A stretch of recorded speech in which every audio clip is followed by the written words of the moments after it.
भीम जय भारत, जय अण्णा, जय लहूजी। आज फकीरा, महानायक फकीरा यांची जयंती। या जयंतीच्या निमित्तानं सर्वप्रथम त्यांना विनम्र अभिवादन करतो। खऱ्या अर्थानं अण्णाभाऊ साठे यांनी बाबासाहेबांना अर्पण केलेली फकीरा, जी फकीरा आता म्हटल्याप्रमाणे 27 देशात भाषांतरित झाली आणि तिला महाराष्ट्र सरकारनं प्रथम क्रमांकाचं पारितोषिक दिलं। ही खऱ्या अर्थानं ही फकीरा कादंबरी तुमच्या आमच्या अन्यायाला कुठंतरी वाचा फोडण्यासाठी एका महानायकाची गरज आहे याचं वास्तव प्रदर्शित करताना आम्हा सर्वांना दिसतंय। फकीरा या महानायकानं ज्या पद्धतीने त्या काळामध्ये इथल्या शोषित, पीडित, वंचित समाजाचं एक नायकत्व स्वीकारून इथल्या जुलमी राजवटेला खऱ्या अर्थानं भुईसपाट करण्याचा जो त्यांनी काम केलं ते खऱ्या अर्थानं ते खूप वाखाणण्याजोगं होतं। आणि म्हणूनच आजही फकीरा या भूमीला हवासा वाटतो, कारण त्यांचं योगदान हे महत्त्वपूर्ण योगदान आहे। आजही स्वातंत्र्योत्तर कालखंडामध्ये फकीराची गरज आम्हाला भासते।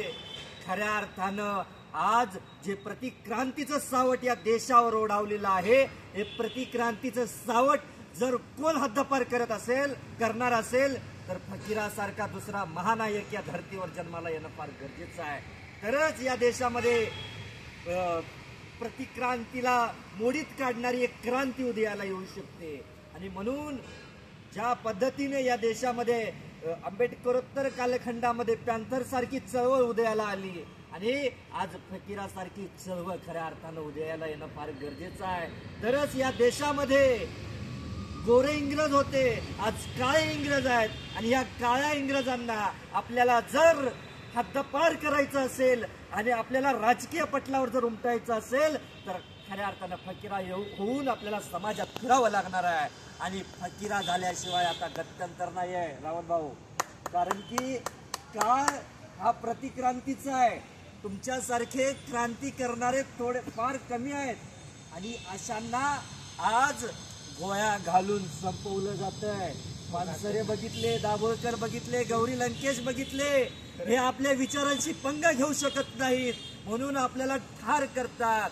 अहो, विचार हा माणसं मेल्यानं संपू शकत नाही। तो विचार जर जागवायचा असेल तर तुमच्यासारख्या असंख्य लोकांना आज एकत्र येणं फार गरजेचं आहे। आणि आज मला खऱ्या अर्थानं वाटतं की आज जर यांच्या जयंतीला आणि यांच्या कर्तृत्वाला जर न्याय द्यायचा असेल तर आपल्याला या धर्तीतून एक राजकीय मुवमेंट तयार करावी लागणार आहे। कारण की डॉक्टर बाबासाहेब आंबेडकर म्हणाले आहेत की तुमच्या सगळ्या दुःखमुक्तीचं कारण आहे राजकीय मुवमेंट। आणि म्हणूनच डॉक्टर बाबासाहेब आंबेडकरांनी या देशामध्ये राजकीय क्रांती करण्याचा प्रयत्न केला। Schedule caste federation